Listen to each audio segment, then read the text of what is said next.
Good morning. Mead here. I was doing my work this morning and listening to a documentary about evolution and self-consciousness. It was fascinating. I really enjoyed it. But at one point they said that self-consciousness was the pinnacle of evolution. I kind of wondered about that. It bothered me a little, and I was trying to understand why when I realized I had the perfect metaphor right in front of me. Consciousness, the awareness of the world around you, is almost like these jump rings. They're open, they're facing outward, the ends, those little points at the very end, right over here. It's like they're the eyes and they're looking outwards. Sometimes the jump rings are accidentally interconnected, almost like an animal family, if you will. But the self-consciousness is almost as if the rings are closed. I mean, they still have the ability to look outwards. The whole thing is like a giant eye. But those ends are now looking inwards. They're reflecting themselves. Self-consciousness appears to be that ability to look inwards.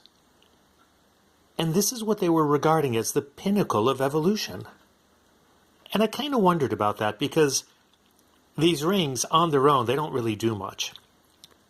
It's only when you put them together into the mesh of a fabric that they become more useful.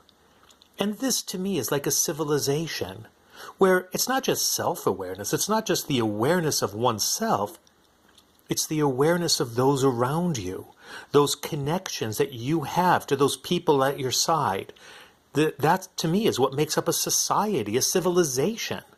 Surely this is more important than self-consciousness. But then I look at this pattern, and even though I do this for a living, I have to admit I find it kind of boring. I mean, I love the geometry of it, but there's a sameness to it. There's a repetitiveness to it that eventually gets me bored. What I really appreciate is when we can move from this to the full diversity of a much more vibrant, much more exciting pattern. This, to me, is what the world should be like. In all its diversity, in all of its colors, in all of its perspectives. My only question is, what comes next?